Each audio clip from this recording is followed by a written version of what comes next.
Hey there, folks.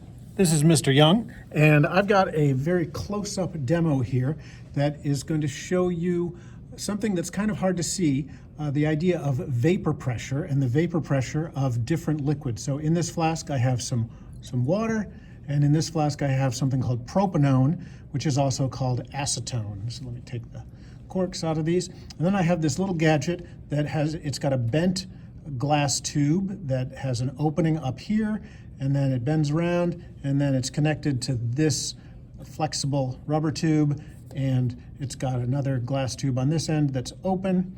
And in this U-shaped part, there is some oil, some mineral oil, basically like baby oil, and you can see that the level of the oil is the same across the two parts of the U, okay?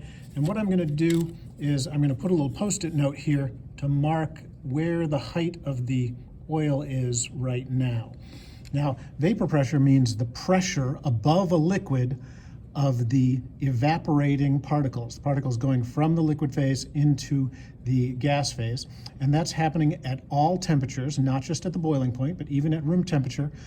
Water and propanone have vapor pressure above the liquid. So let's plug this in here so that the water molecules that are going from the liquid phase into the vapor phase can push upwards, and they can push into this tube. And let's watch what happens as they push up into the tube.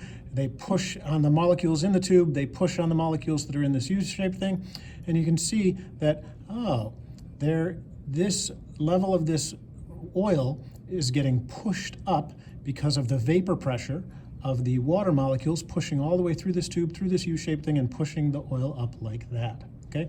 Now let's mark that. That's how much the water molecules pushed with their vapor pressure, okay? Now let's switch this, okay? And I'm gonna switch it over to the propanone, which is a different kind of compound. Let's put that in there and see what the propanone does.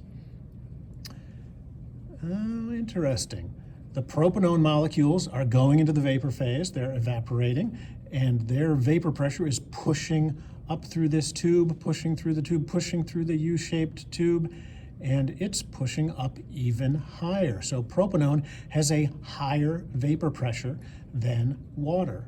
The water has a certain vapor pressure, the propanone molecules have a higher vapor pressure, and you can actually see that because they're pushing up, pushing through this tube, pushing through the U-shaped tube, pushing the oil all the way up to here. So different substances have different vapor pressures, and when they have different vapor pressures, that means the amount of evaporation will be different. Water evaporates less, propanone evaporates more, and there will be other properties that are different as well.